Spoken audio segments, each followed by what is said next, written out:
Bonjour à tous et bienvenue sur Gigatop, c'est Hugo. Aujourd'hui je suis là pour vous donner mes premières impressions sur l'iPhone 13 Pro. C'est parti.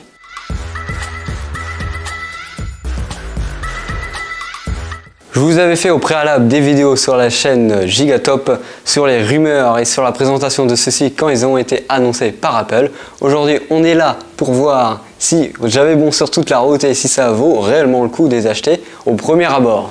Alors dans un premier lieu, la boîte elle va arriver comme ça. Hop, une boîte toute simple. Bien sûr vous avez un petit carton blanc tout autour, mais la boîte est super fine. Voilà, on va l'ouvrir. Bon, bien sûr le téléphone n'est pas dedans car je l'ai juste ici. Dedans vous allez avoir un câble Lightning pour recharger votre téléphone, voilà.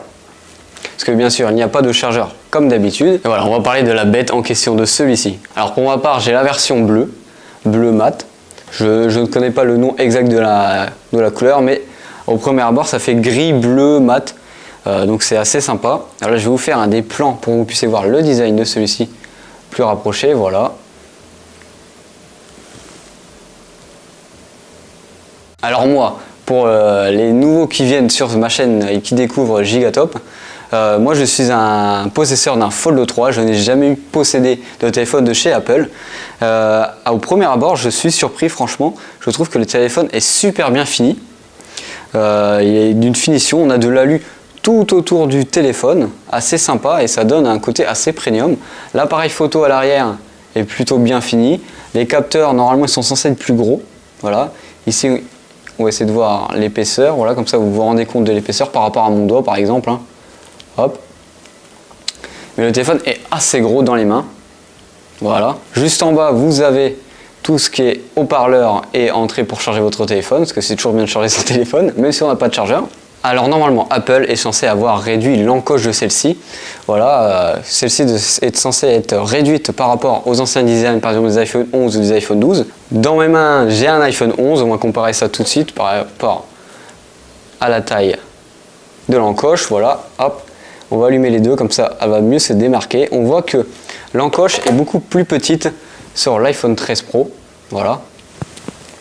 C'est intéressant et moi je trouve ça dommage que Apple n'ait toujours pas fait d'écran assez immersif, c'est-à-dire avec l'ensemble de son écran recouvert et qu'il laisse encore une encoche en 2021. Alors autre grande nouveauté chez Samsung, c'est le 120 Hz et cette fois-ci Apple n'a pas fait les choses à moitié. Ils ont mis une dalle dit ProMotion comme eux l'appellent, mais c'est tout simplement du 120 Hz adaptative sur cet écran. Alors voilà, on va essayer de voir comme ça directement à l'écran si celui-ci est bien adaptatif ou non et si le 120 Hz marche bien.